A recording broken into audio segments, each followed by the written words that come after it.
You are listening to In Pursuit of Development with Professor Dan Bannock.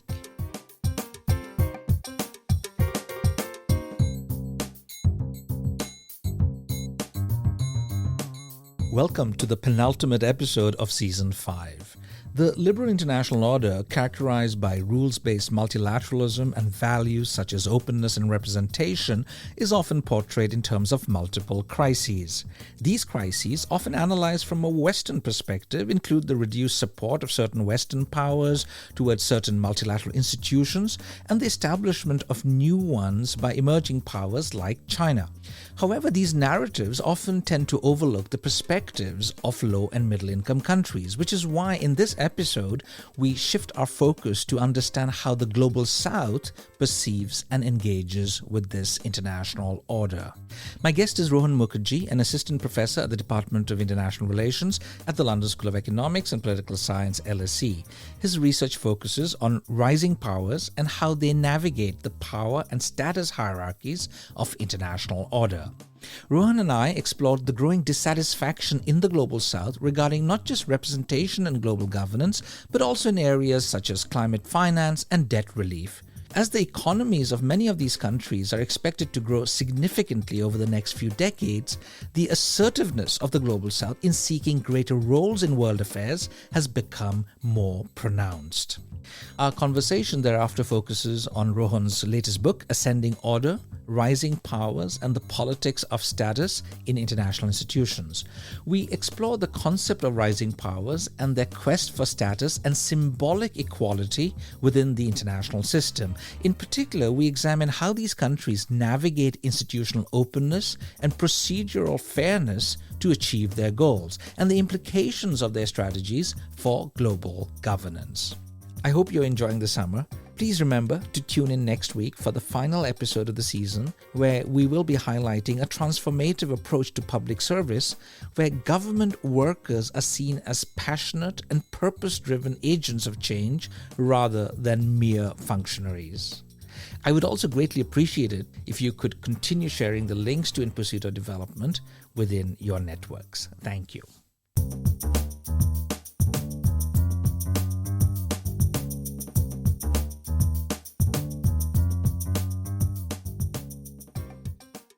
Rohan, great to see you. Welcome to the show. Thank you. Thank you for having me. I want to start with this idea of the Global South, Rohan, which has been resurrected. There's quite a lot of talk about this. In much of my current work, in some of the talks I've been giving, and some of my forthcoming publications, I'm making the argument that some of this discourse on this so-called liberal international order is characterized, of course, by crises. People talk about multiple crises. This talk about crisis is often anchored in examples of the US, leaving international institutions, withdrawing from them as Trump was doing, the creation of new institutions by India and China and all of these other countries of the Global South. But much of this analysis seems to be very Western-centric. And I think we should be paying much more attention to how these emerging countries, these very important powers in the Global South, these middle-income countries, but also low-income countries, how they see the international order, how they perceive what is fair or unfair. So what do you think? Do you agree? Yeah, thank you. I mean, I think it's a really important point. The Global South issue, it raises a lot of hackles among I've noticed a lot of sort of Western observers.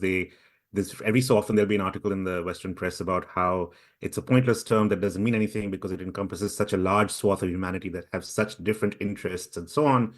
But, by the same token, the ideas such as the West also, in that sense, don't have much sense because they encompass such diverse interests and backgrounds and so on. So it is, in that sense, a political construct of some sort, and it serves a particular purpose at this particular moment. I do agree that one has to sort of think about a lot of the discussion around even international institutions and order is happening from sort of a Western perspective. And when you change that focus, you actually see some very interesting things, which is you talked about crisis, right? And this idea that everything's in crisis. That's really a Western narrative. I mean, actually, if you look outside of that, I spent 6 years in Singapore before I moved to London in 2022. And you didn't hear the word crisis when it came to international order. It was actually opportunity. We need to work with this. We need to leverage. We need to do things, ensure our interests. And that's the language that India and China and others are also using. It only feels like a crisis when you're sitting in London or Washington or other places where the thing that you built now seems like being overrun by the others, right? The quote unquote others who you try to sort of keep out of these institutions for so long because you thought they were your institutions. And so I think what looks like a crisis from one perspective actually looks like an opportunity from another perspective. And that is the core problem here of order, which is those that have sought, have been knocking on the door for so many decades are now actually being able to slightly push it ajar. And it's creating all kinds of interesting dynamics from a research perspective, from a scholarly perspective in the international order. I like that distinction between crisis and opportunity. You're absolutely right. The world looks very different from the global south. But I do see, Rohan, I wouldn't say maybe crisis in the global south, but there's dissatisfaction, disenchantment. And it comes from the fact that most economic growth, most projections say that in the next 5, 6 decades, most growth is going to take place in the global south. So in relation to, say, finance, for climate change, for debt relief, there's this disenchantment that the global north that has benefited from all of this is not paying enough. There's disenchantment regarding representation in the multilateral system, that it is still an exclusive club, the G7, right, that controls a lot of this. So I suppose it's not so much a crisis perspective, but dissatisfaction because many of these countries are becoming more assertive. They want to play a greater role in world affairs. And one way in which I've been seeing this and I've been studying this is in relation to South-South cooperation. So for the last few decades, this global South is trying to come up with a parallel set of institutions, creating new institutions, helping each other, technical expertise, but also, now you have the BRICS Bank, the Development Bank. I wanted to ask you, before we get to the nitty-gritties of your book, what is your take on the experience and engagement of this global South in the existing order? Is it pushing back now more in your view, or is it just trying to carve out a new sort of space for itself? I mean, I think it's a little bit of both. I think you see the creation of new institutions, which is obviously new spaces in some sense. Even going back a couple of decades to something like IBSA, right? India, Brazil, South Africa, as a sort of coalition of global South democracies, as it were. You see the BRICS Bank, you see even the revival of the Shanghai Cooperation Organization and other sort of mechanisms, the AIIB, the creation of it in the early 2010s. A lot of it is actually sort of replicating what traditional institutions at the global level have been doing, but they are allowing global South actors more agency and what I would call status recognition and respect within these new institutions, right? So some of that is that new space. Other aspects of it is, I think, pushing back against traditional inequalities. And I think that dissatisfaction, again, has been there for a long time. If you remember the new international economic order sort of, movement in the 70s, right? That was not a regressive movement that was trying to destroy what existed. It was actually telling the West, you built a liberal order, you should adhere to those principles and think about global inequality as a real issue that is created by capitalism and globalization, all of this stuff. It of course kind of goes in a very different direction after a while, and you get a certain transformation of that. The NIEO kind of disappears from the discourse by the 80s, 90s, and so on.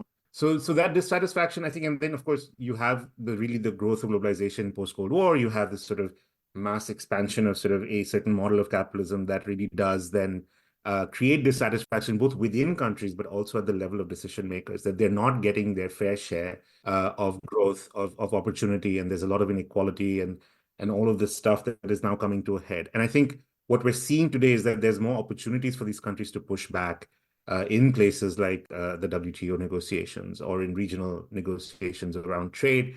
The G20 itself, I think, was an interesting creation around the time of the global financial crisis, which was a signal or a recognition of the fact that you can't just have a G7 that is solving global issues or in its own little club, that you have to broaden this thing when it comes to the global economy, because there's so many other actors involved in it. So it's a bit of both. I think it's both sort of pushing back against traditional institutions, but also creating new venues where there can be, I think, more South-South cooperation, as you put it.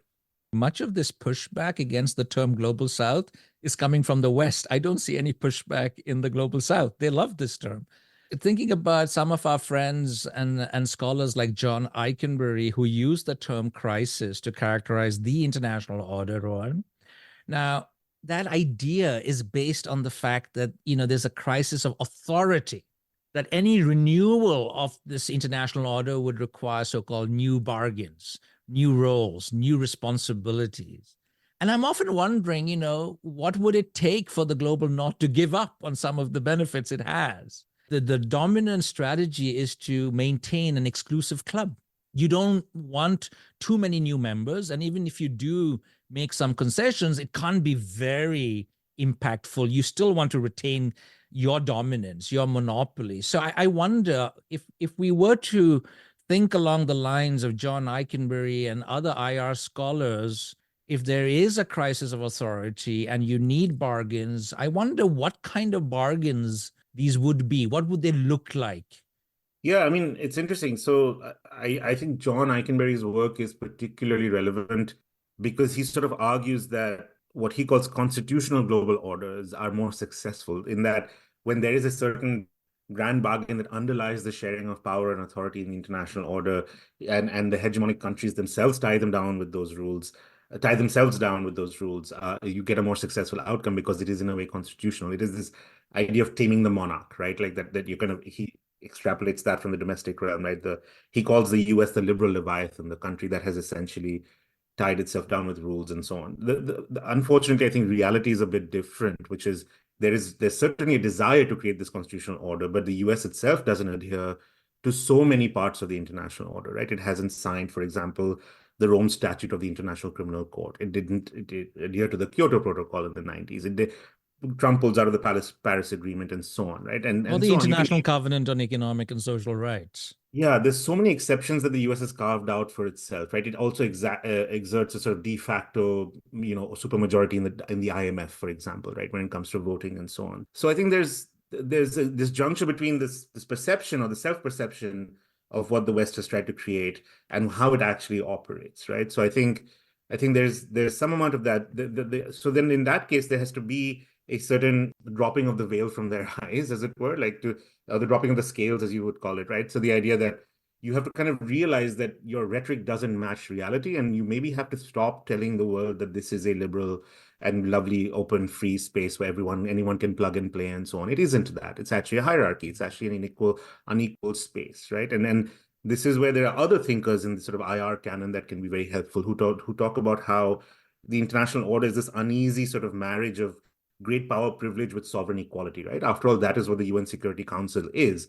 which is that it works best when you have to control others, but not the P5 themselves, right? In that, what we're seeing with Ukraine right now is that, Russia can veto anything that comes around on Ukraine, or on Gaza, for example, US can veto anything that comes around on its ally Israel, right? So the P5 are meant to sort of be guardians of international order, but it doesn't work when they themselves are setting about sort of destroying the order or undermining it in different ways. So it's that, I think, is a much more accurate picture of what's happening or how things work.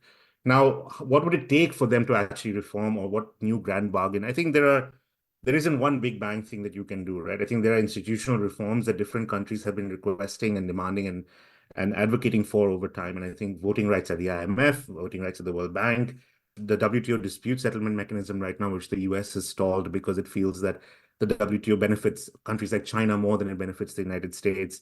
Thinking about climate change actually has been an interesting domain where, earlier there was this idea of the common but differentiated responsibilities coming from developing countries like India and China. But lately, I think the flexible approach that has been taken in the COP negotiations, where it's sort of self-governing the targets and so on, that has actually worked reasonably well. It's allowed these countries to it's created a weird competition actually, this isn't my argument. It's Lord Nick Stern, who's at LSE, makes this argument that it's created an interesting competition between the US and China to show who is stronger on climate change, who can do more, who can provide more public goods and do better in their own domain on climate change. So I think these are the smaller sort of things that can happen and should happen to create this, as you very correctly put it. It's not about power, it's about authority. It's about, who has the legitimate right to kind of guide and direct the future of humanity, right? And that has to be a more broad-based thing than what it's been traditionally. That's the argument from the Global South.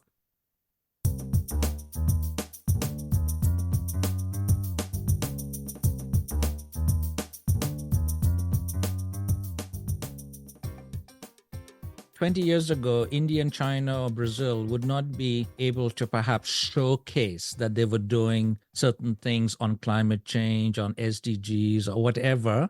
It would be very easy to talk about common and differentiated responsibilities by placing the onus on the rich countries. But now that they have great power ambitions themselves, because they are more assertive, the economy has grown, it would seem less credible to just say that rich countries should be paying more, that everything should be done first by the rich countries.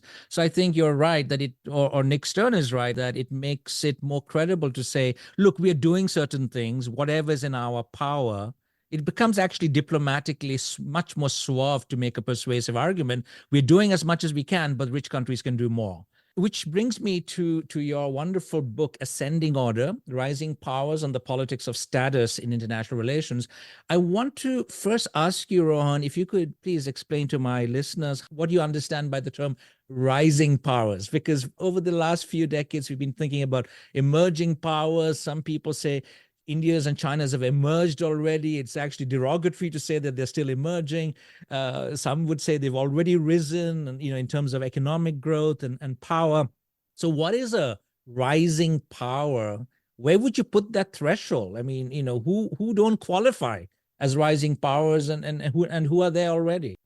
That's a great question. I mean, I think we are so used to thinking in terms of power always, in terms of power as capabilities, power as economic output and power as military capabilities, right? That we sort of tend to ignore the more social component in international relations. And I think the book sort of tries to bring that out more, which is to be a rising power is not just to have a steady increase in your capabilities. That's, of course, an essential thing if you are to be sort of taken more seriously in global affairs. But it's also to be an aspirant to global leadership, right? And who decides that is those who are already sitting at the top of the global hierarchy, right? So in a way, when you're a rising power, you're trying to sort of get into that club of states and you're experiencing greater recognition from other countries, but not necessarily the great powers that run the system. And then, in a sense, you're aspiring to be an equal member of that great power club. And what constitutes that club, therefore, is sort of social conventions and institutions that exist in the international order, which is why the argument in the book is a bit more applicable, I think, to the last 200 years than perhaps before that, because we've had fairly clear-cut institutional delineation of who the great powers are since the early 19th century, right? So if you think about the concept of Europe that starts in sort of 1815, you have 5 great powers that manage European affairs. And of course, the US is a rising power in that system.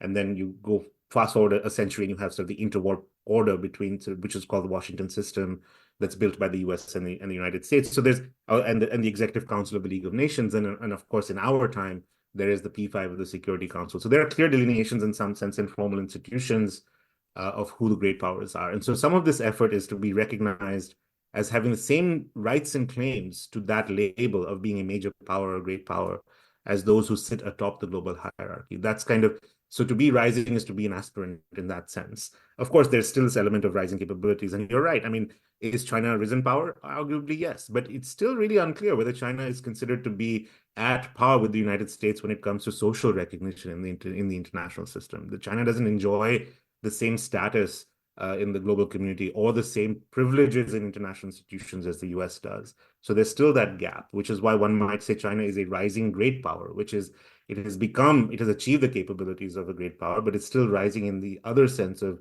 seeking recognition. If I were to interpret this question that I posed to you, if I were to answer that, I would perhaps say that it's a continuum in the sense that there are countries that are aspiring and they haven't reached the peak, right? That's what you mean, if I understood you correctly, that there's more that can be done. But I want to challenge you a little bit further on this concept. So can you think about countries that wouldn't fit this category? And who would those be? Like Singapore. I mean, Singapore is not a rising power. It's a small city state. What about the Middle East? What about Asian tigers? Where would you put these countries? Sure, yeah. So I think in the book, at least, and this is how I've always thought about it, there has to be a minimum sort of threshold that you have to cross in order to be a global actor in terms of capabilities. And I sort of, in a very political science where you can set that at, say, 10% of the hegemonic country, which would be the United States in today's era, or 20%, you can play around with those thresholds. But the point is, a rising power at the global scale. So this book is ultimately about global power shifts, right? At the regional level, you might still have countries that are rising, declining relative to each other. But there is one global hierarchy, and I'm trying to look at countries that are rising up in that global sense. And so, of course, small countries get weeded out of that definition because of the sort of minimum threshold that you can set on this stuff. I also sort of don't look at flash in the pan countries that may rise for a bit and then, like, so for example, Japan in the 80s was, rising very rapidly, but then it sort of plateaus and is no longer rising, as it were. And so that doesn't qualify in this kind of thinking, right? So there are ways in which you can kind of delineate the problem space, as it were, to think about these countries who also accord with our common sense understanding of emerging, you would use the term earlier, emerging powers, right? So if you think about, India, China, Brazil, right? Maybe South Africa to some extent, although they have a lot of issues right now domestically. By contrast, for example, Russia has not. Russia has been declining for a long time in relative terms, right? So I think it's possible to think about this set of countries as something different who are rising at the global level. I also wonder, Rohan, if there's an element of legitimacy. You were alluding to this earlier on. The great powers, in a way, they accept each other's presence and their greatness and their power and their capabilities. But if you think about the opposite of what I was saying, the global south is, in a way, that identity is not set in stone because there's a lot of competition within the global south. India is challenging China and vice versa. And so it's not like it's a nice, club where everybody recognizes each other's power and capabilities. Maybe that also has something to do with this term rising, as in it's still not settled yet.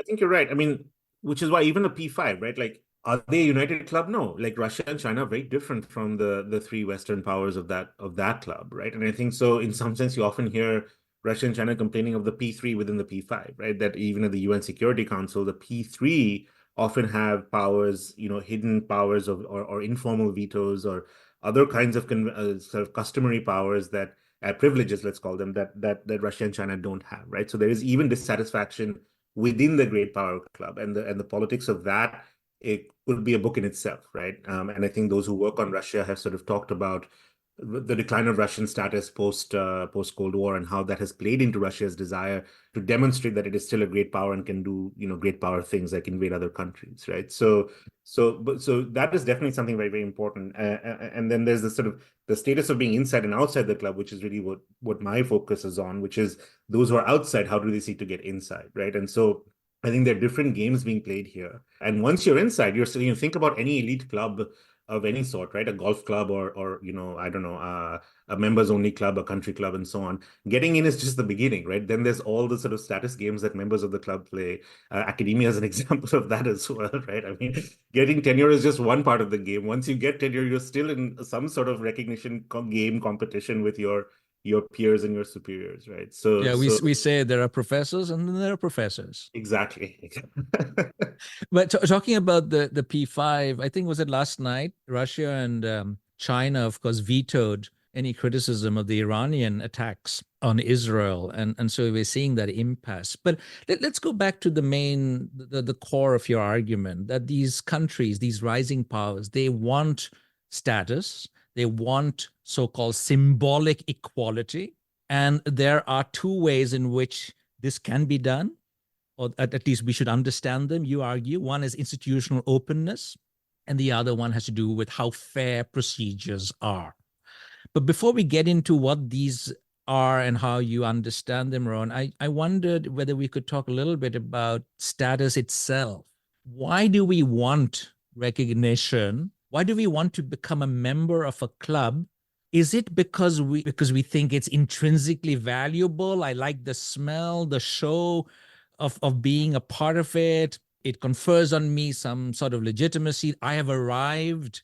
It's important for my domestic audience. This is something I increasingly see in India. Prime Minister Modi making the case that, look, India is now recognized as a big power. It's because of me. And thereby, I have conferred greater pride and status on Indian citizens. Or is it also perhaps of some instrumental value, that status gives you access to some goods? A status gives you the opportunity to further your economy, your political ambitions even further by virtue of being a member of an exclusive club. So is it either or is it both? I mean, you could have intrinsic value of status, but perhaps also instrumental value. Yeah. I mean, I think you're absolutely right. It's both. I think so. In the way I think about it is first of all an intrinsic value, right? In the sense that there is a certain benefit to our own self-esteem that comes from being recognized as high status in any society or social group or social context. So this is sort of, if you think about it as evolutionary biology or social psychology, there's a kind of fundamental drive to status, right? And in here, I'm borrowing from various literatures that are outside political science and international relations, but broadly speaking, all converge on this idea that it is a fundamental human trait, that when we are in groups, we always compare ourselves with others, and then we compare our groups with other groups, and we tend to want to come out on top according to some social dimension that matters, that we all agree matters, right? At the same time, that I mean, it's also very true that being a high status individual in any society gives you access to resources and benefits that are not just social, right? There's obviously the self-esteem stuff that comes, or psychological, but there's also material benefits. High status actors are simply given more deference and they're given more respect in situations, and their needs are perhaps prioritized over others. So in a way, it is both those things. And the traditional IR literature has been much more focused on security as an intrinsic value. And I try to push back against that in the book and say, look, actually, one can, we are far along enough now in the thinking of IR that we don't have to just be mono focused, or, in our understanding of what states or societies value. They can value security and status, right? And status. And what the really interesting question is actually, under what conditions will they trade one off for the other, right? And so I try to show in the book that there are these moments of opportunity or threat to one's social position where one would be willing to pay significant material costs or security costs or wealth costs, economic costs rather, to secure one's status or to protect it or to earn it in some way. So it's really then about, life is about trade-offs, right? And it's not about either security or status in that sense. It seems to me that the current competition between the US and China, at least looking at it from the American perspective, is increasingly about security. It seems, and I may be wrong, Rohan, you can correct me, that is something that the West, the exclusive members of that historical club, can always rely on. You can always bring the security card out if you feel that you're losing out to these rising powers on economic matters. But let's go on to discuss why some of these rising powers would want to even compete or seek membership. So historically, if you have an economy that is growing, you want to have access. So you want to be a member of the WTO, you want to be a member of the UN, you want to be a member, just to be a member of the club, not necessarily the exclusive club, the general club. And thereafter, you benefit either through economic growth, trade agreements, access to certain functions and privileges that you did not have. And when you come to a certain stage, then you may want to aspire for more.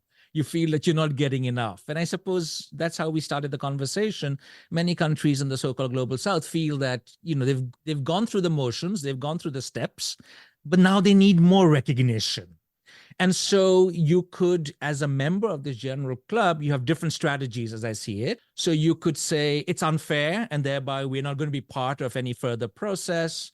Or, you could block something, you could try to reframe or reform certain strategies, or you could really try to cooperate and further promote some understanding that everybody in the world sort of is trying to promote. So give us a sense of these strategies based along these two indicators that you talk about, how fair international organizations, their procedures are, and how open institutions are. And a combination, I would suppose, of these two would give us an idea of why China would want to cooperate on certain matters and yet perhaps challenge the global north on other matters.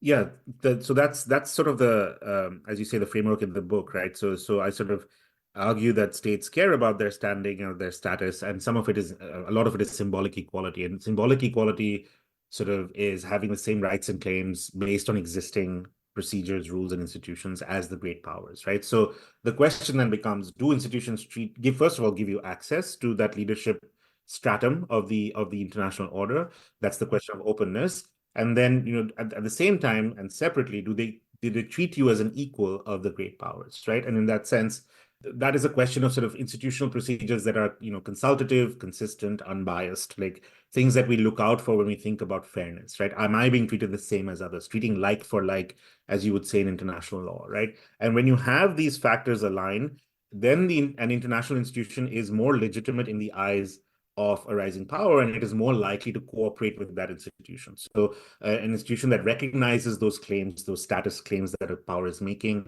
is more likely to elicit cooperation from that country. And so open and fair institutions are the ideal conditions where you have this pathway to institutional leadership as an aspirant, and you see that you're being treated, the rules are fairly consistent and unbiased, right? And so in the Chinese case, you can think about UN Security Council as one example, where China is already part of the P5 since 1971, and is treated relatively, at least, even if not informally, but formally, the rules treat China and other great powers at the same level, right? They all have the same veto power. They all have the same high status in that institution.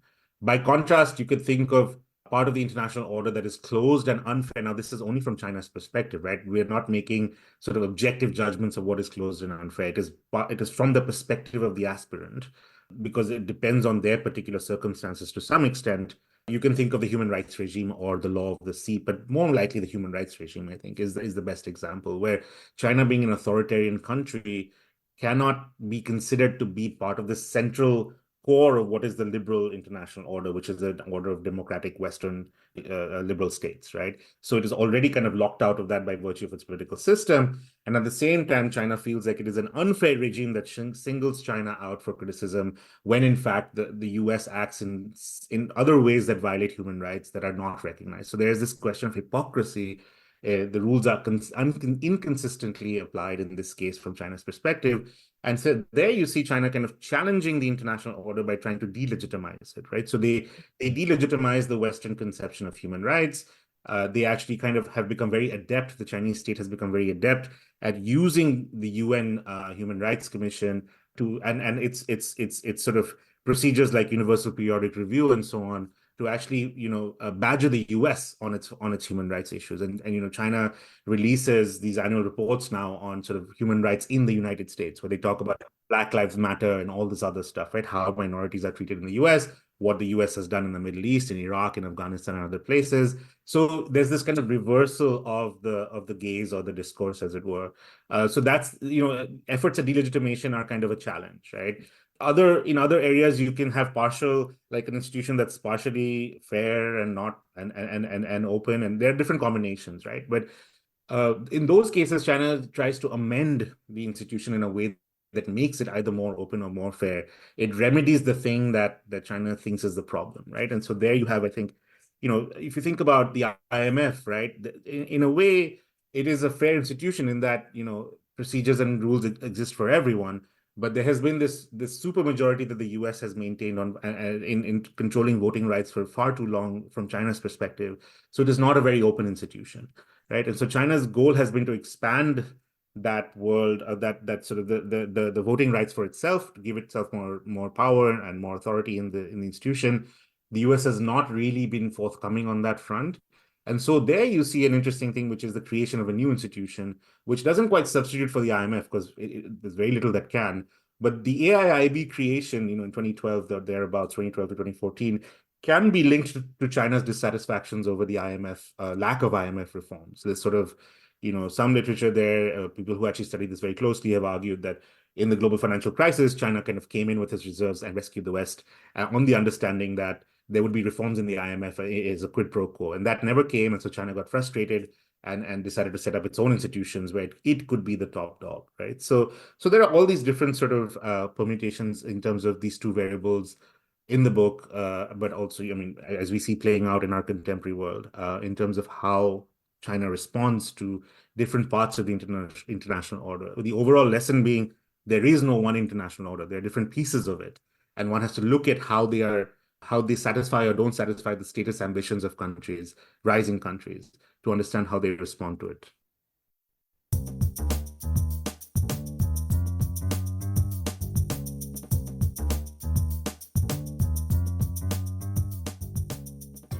In relation to low institutional openness, and as you were mentioning, the IMF or even the World Bank, if it scores highly on procedural fairness, but it has sort of low institutional openness, I think there was something symbolic in the fact that, and I've had him on the show, the first Chinese chief economist of the World Bank, Justin Lin. And I think it was very important for China that just like Indians have had a chief economist, Kaushik Basu and others. But what China did was also something that I've been studying is set up this Belt and Road Initiative. So it's almost like competing with the bank or identifying a gap in what these international institutions weren't doing, infrastructure building, and it set it up in relation to foreign aid, or what the West calls foreign aid. China talks more about, solidarity and helping each other. I think the Belt and Road Initiative is one of those areas where China was trying to expand. But I wanted to pick up also on something else you said, how the Global South perhaps is actually confronting the Global North in relation to certain things. It could be human rights, as you just said, that China comes up with this alternative report about human rights violations in the US, but we're also seeing African countries, successive democracies pointing a finger saying, don't come and lecture us. We've had peaceful transitions. Look at the chaos of elections in your parts of the world. So I do see a much more of a dynamic conversation. I wanted to ask you about India, because one aspect which I was alluding to earlier is that these alliances in the so-called Global South, they're not very solid. I mean, there's always this confrontation. And if China is part of an exclusive club, it may or may not be willing to admit others from the Global South into its club. And one of the things that has fascinated me whenever I talk to Indian policymakers is this number one obsession, seat in the UN Security Council. That is like the main thing. How do you see India in this framework of trying to cooperate, trying to expand, maybe sometimes challenge and sometimes reframe? Yeah, I mean, so India is, you talked earlier on about a spectrum, right? And I think if you think about China being much further along on the spectrum, closer to the US, in power and recognition around the world, particularly through things like the BRI, which, by the way, is a loss-making enterprise. Why does China keep doing it? Because of status, right? It gives it a certain recognition around the world as a major global actor when it comes to development aid and so on. India's, you could see the gap has grown between India and China economically over the years. So India is still kind of very far from that global recognition, but it's getting there, partly because China has behaved so poorly with its neighbors over the last, decade and a half or so, that a lot of countries, and not just the neighbors, but even broader Europe and in United States and so on, have turned to India as an alternative or a hedge or something that kind of helps deal with China, right? So India's profile has grown tremendously. But India is not really in the center of many of these institutions. So if you think about the UN Security Council, or you think about the P5, which is the same, the N5, the 5 nuclear powers officially recognized by the Nuclear Non-Proliferation Treaty, which is the same as the P5. It's the same 5 countries. India is not recognized officially, and India can never be recognized in the NPT because there's a clause in there that says if you did not have nuclear weapons on January 1st, 1967, you are not officially a nuclear weapons state, right? That is a weird thing. It's symbolic because de facto India has nuclear weapons, but this really matters to India, and India will never sign the NPT as so long as that clause is alive, right? So you see in a way that India's sort of the parts of the order that are closed and unfair from India's perspective, I think, are more because it has not yet received that recognition in many different areas. So I would put the UN Security Council in a slightly different area for India, for example, where it is procedurally fair in that if there are rules that apply equally to everyone, and if you're outside the council, you have a certain set of, there's also informal consultation and all of this stuff, but it's closed by charter. India cannot sort of get into the UN Security Council, and it seems virtually impossible at this point that there will be any reform on that front, right? So it is therefore this kind of low openness and high fairness institution, and so it's kind of what the IMF is to China, the UN Security Council is to India, and so India then tries very hard to bring about UN Security Council reform, which is an uphill struggle. But instead, because it's so difficult, India has turned to other means, such as diluting the power of the UNSC relative to the UN General Assembly. So India has over time has started to say, okay, look, if the UN Security Council is not going to open up for us, even though, Foreign Minister Jaishankar says it is inevitable, it will happen someday, the threshold is extremely high. I just don't see it as a possibility, barring some major global cataclysmic event. So instead, what India has started doing is, in a sense, bolstering the General Assembly to dilute the power of the Security Council. So it's a kind of resistance strategy, right? They're trying to expand what it means to be an important actor in the UN. And so for India, I think there's fewer institutions in that category of high openness, high fairness. Even the NPT is not there, which would be for China, right? For India, the NPT is discriminatory. It will never sign it. So it is kind of not open and not fair, right? So I think there are more dissatisfactions in India's ledger when it comes to the international order, which is why you frequently see India's call for reformed multilateralism. This is the kind of mantra right now that's coming out of in the aftermath of. It's very interesting, right? Because when Russia invades Ukraine, India is not saying what the West is saying, which is let's shore up the core principles of international order. Let's make sure that this order survives of this Russian onslaught. India says, actually, this is a good time to reform institutions. It's a very interesting reply, which is to say, hey, like this stuff isn't working. Can we fix it? Because otherwise, what are you going to do about this kind of stuff in the future? And this is the same thing that India said when the US invaded Iraq in 2003. I have the quotes from Vajpayee in the UN back then, Prime Minister Atal Bihari Vajpayee on one hand, and you see Foreign Minister Jaishankar, and it's almost identical, right? They're just saying the same thing: reform the UN. So it's a fascinating response from India, which is very different from China. What is fascinating also, Rohan, is that some states, and I think most rising powers, at least pay lip service to supporting the UN. Nobody is actually against the UN. It's almost like if you're a big powerful actor like the US, then you're very critical of the UN. But all the others love the UN. The smaller the state, like Norway, we love the UN because it gives us access to certain things, right? And there's very few pushing back. The other thing has to do with soft power strategies. I think increasingly I see that in order to get this symbolic equality, most of these rising powers are resorting to, apart from infrastructure building, could be India doing education, health, pharmaceutical exports, medical tourism, providing some sort of good that was missing, and thereby creating more of this goodwill, spreading culture, awareness, exchanges, cultivating relations. I think these are ways in which I think they're shoring up that support you were saying in the UN, the G77.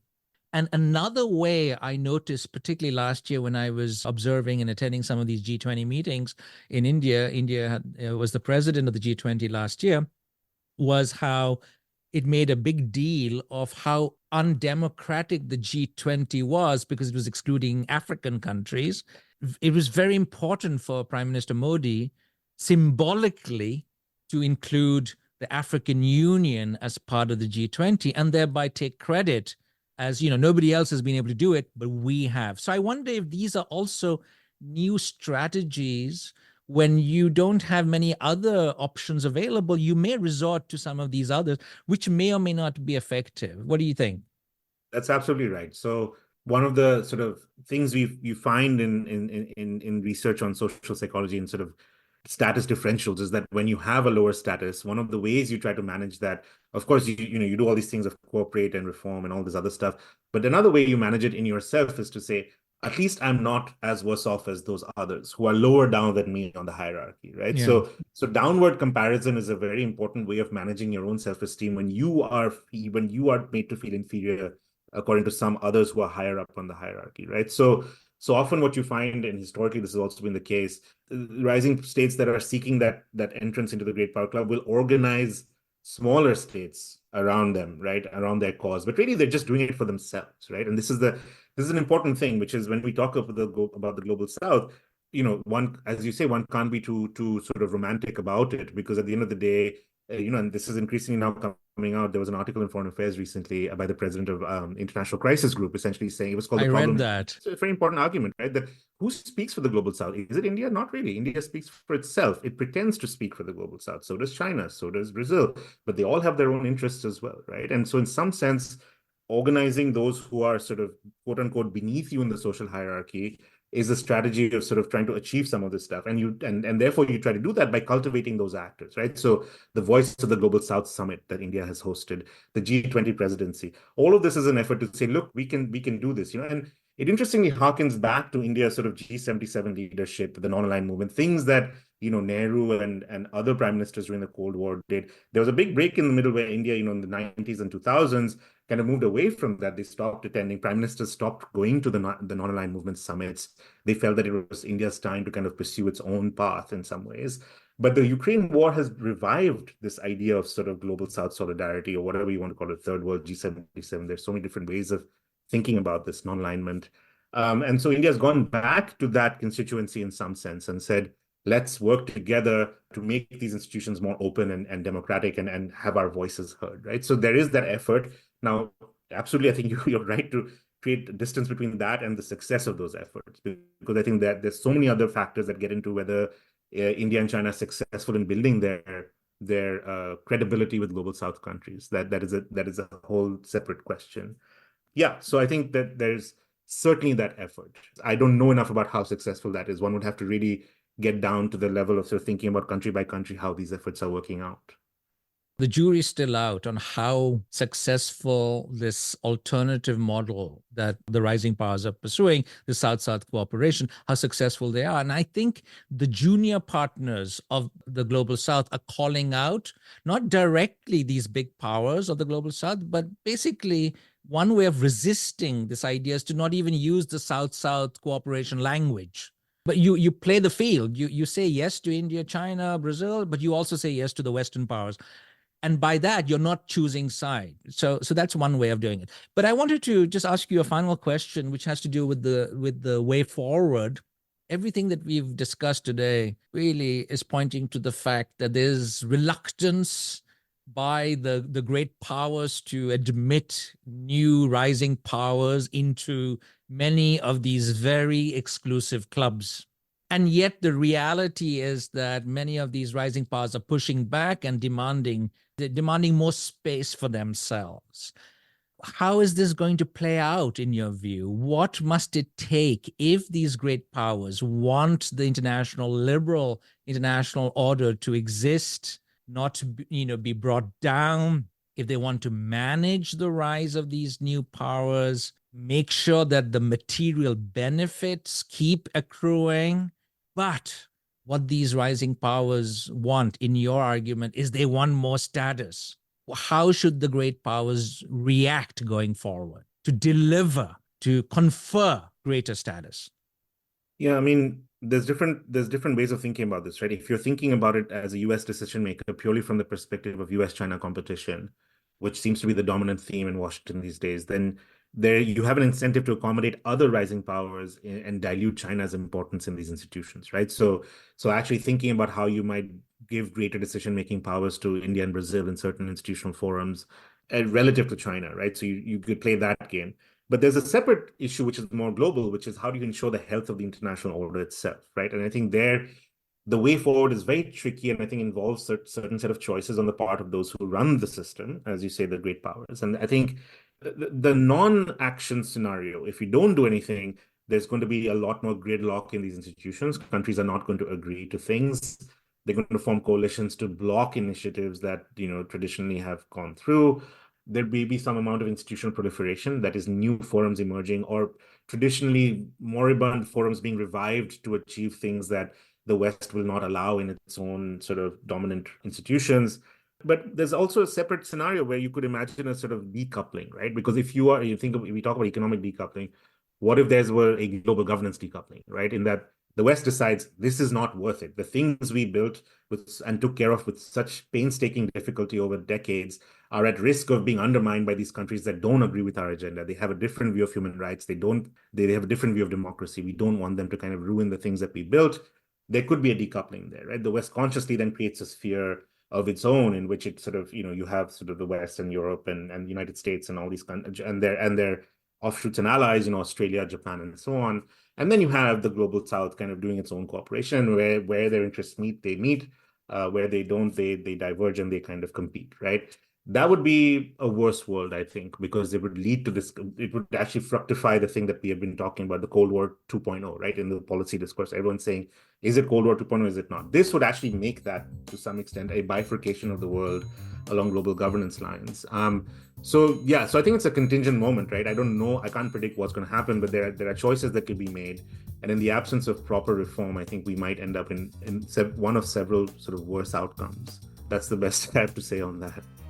Rohan, I really enjoyed reading your book. Thank you very much for coming on my show today and for a wonderful chat. Thank you very much for having me.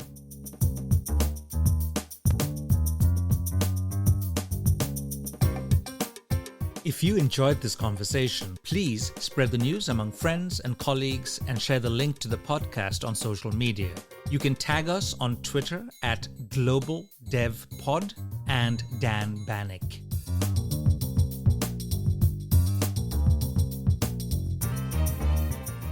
Thank you for listening to In Pursuit of Development with Professor Dan Bannock from the University of Oslo. Please email your questions, comments and suggestions to inpursuitofdevelopment@gmail.com.